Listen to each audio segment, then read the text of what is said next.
Hoy tengo el placer de conversar en Madrid con Miguel Coyula. Bienvenido a Diario de Cuba y también bienvenido a la capital española. Gracias. Muchísimas gracias por recibirnos en tu espacio. Pues nada, contento de compartir. Bueno, has presentado recientemente en Casa de América tu película Nadie y también tu libro Matar el realismo. Hay trabajo sobre esto en Diario de Cuba, pero cuéntame brevemente de qué van las dos cosas. Nadie es un documental que de alguna manera es la vida del poeta Rafael Alcides y su relación con la Revolución Cubana. Por eso yo siempre digo que la película es una especie de historia de amor, un triángulo entre dos hombres y una mujer. Los dos hombres son Rafael Alcides y su antagonista Fidel Castro, y la mujer es la revolución. Y entonces es como pasarle revista a los últimos 60 años a través de la visión y la experiencia personal de Alcides, que es una persona que estuvo muy involucrado en la revolución al principio y después gradualmente se decepcionó. Y este libro maravilloso que tenemos aquí, en una edición que es preciosa, de hurón azul, que también es presentado en Madrid. Sí, Matar el realismo es un libro que surge a partir de que Nacho Rodríguez, editor de Hurón Azul, lee un ensayo que escribí en el 2023 que se llama Hambre por un arte inútil en Cuba. Y entonces me propone hacer una compilación de todos los textos que había escrito y pensé que pudiera ser interesante a partir del año 99, que fue el primer texto que escribí, pero que no fuera solo una compilación de textos, sino que también fuera una galería de fotos, de fotogramas de mis películas, crónicas y entrevistas también realizadas a mí. Tiene un prólogo de Matthew David Rowe, que es un crítico que escribió una semblanza mía en la revista Cineasta en Estados Unidos, y otro de Ángel Pérez sobre la obra literaria, sobre mis dos novelas, La Isla Vertical y Mar Rojo, Mar Azul.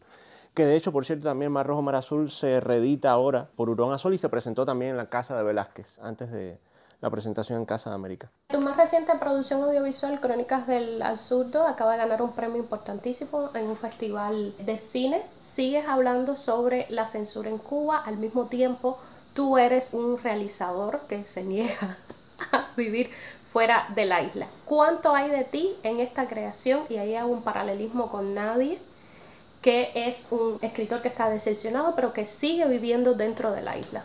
Sí, a mí me pasó una cosa curiosa porque mi primera película, Cucarachas Rojas, que la filmé mientras estaba en una beca en Nueva York, era una historia que no tenía nada que ver con Cuba. Era una historia que la podías poner en París, en Tokio, y no estaba anclada a un contexto geográfico y cultural y político determinado.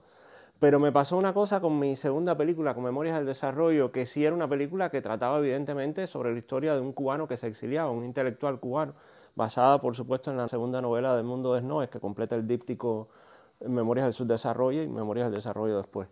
Entonces sentí que si ya me estaba involucrando en un tema cubano, las escenas que sucedían en Cuba tenía que filmarlas en Cuba, y regresé a Cuba a filmar esas escenas, y ya después mi próxima película la filmé en Cuba porque a partir de ese momento me empezó a interesar Cuba como un paisaje posible para narrar la obra, porque a mí siempre me había interesado la ciencia ficción y curiosamente en Cucaracha Roja la estaba buscando de forma circunstancial, por supuesto, por el hecho de que estaba en Nueva York, la filmé en Nueva York, pero mi primera novela, Mar Roja, Mar Azul, que la escribí en el 99, sucedía no en una Cuba en el sentido de que se dijera que era Cuba, pero tú te dabas cuenta por las locaciones de que estaba ambientada en una Cuba de una realidad alternativa.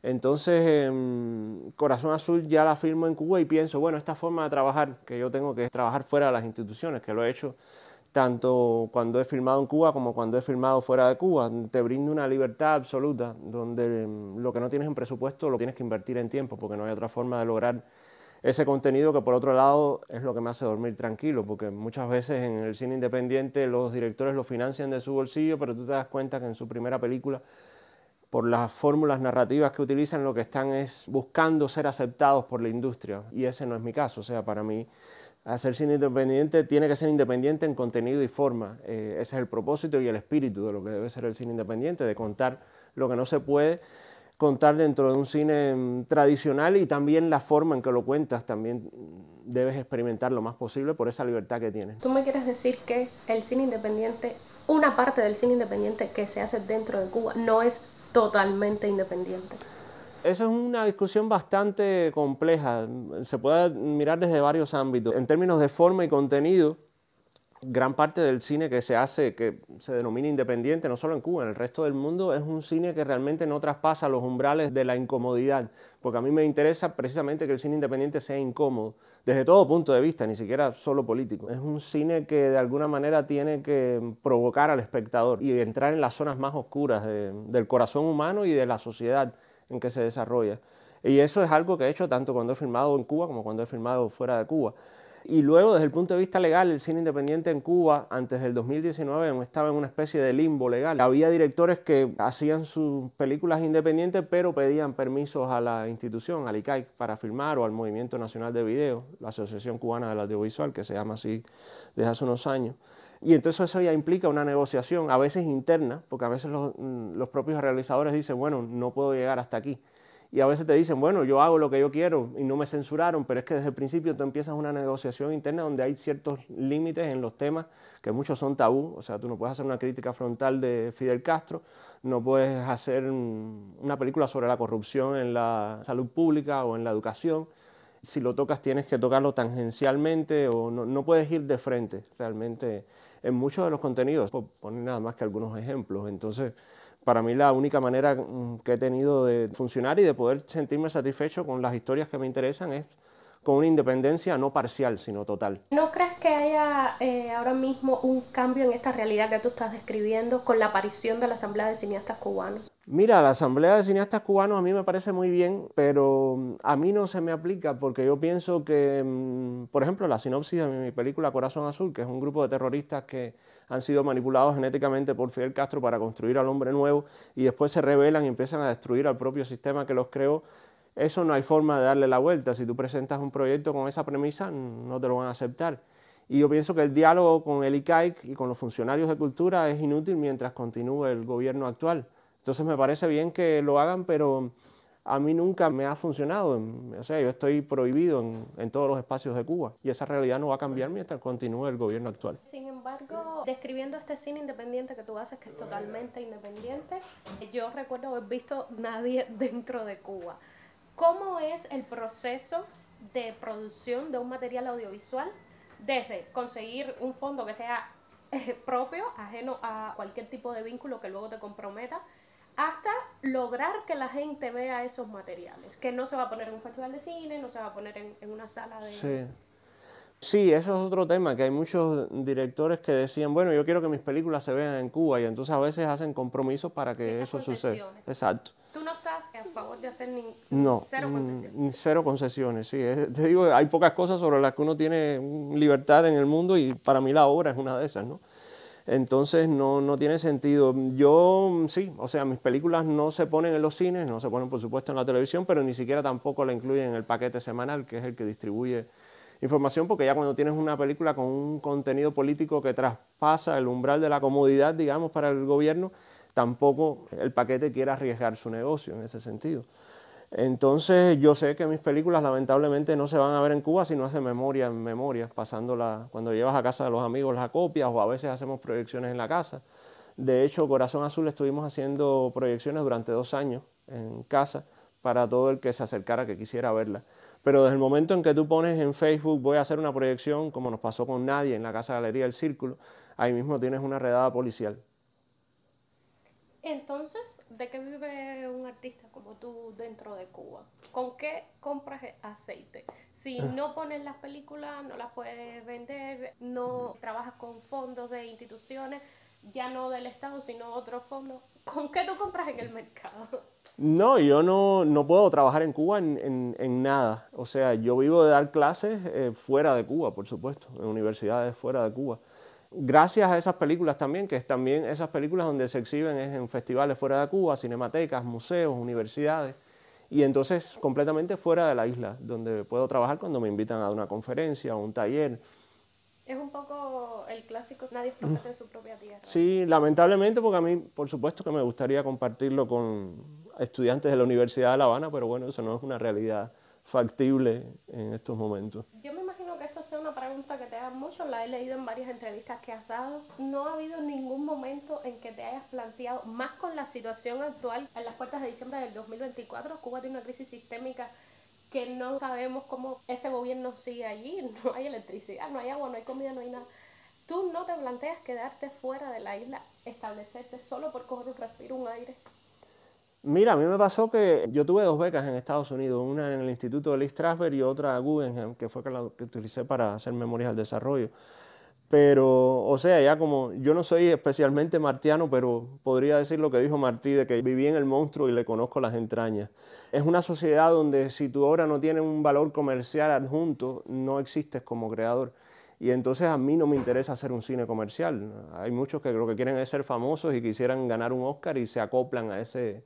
Pero yo desde las 2 ofertas que me hicieron de Hollywood a partir de Cucarachas Rojas las rechacé porque no tenía control creativo de la película, que para mí es lo esencial. Entonces, por otro lado, pienso que en Cuba hay una oportunidad desde esos márgenes, es una realidad tan dislocada, tan extraña, que se pueden contar muchas historias que tienen bastante que ver con el absurdo, con Kafka y con la ciencia ficción, que ni siquiera hay que inventarlas porque ya son parte de la realidad. Entonces es un paisaje ideal para el tipo de historias que a mí me interesa contar. Y no lo hago ni siquiera por nacionalismo ni patriotismo. No, No por una necesidad creativa. es una necesidad creativa, simplemente. A mí me pasaba una cosa cuando yo estaba viviendo en Estados Unidos, que a veces tenía muchos sueños donde las locaciones eran una especie de híbrido entre La Habana y Nueva York. Y cuando me despertaba estaba en un lugar que no reconocía. Y creo que vivir en Estados Unidos y especialmente en Nueva York es una gran experiencia para cualquier cineasta o cualquier creador, al menos por 1 año, 2 años.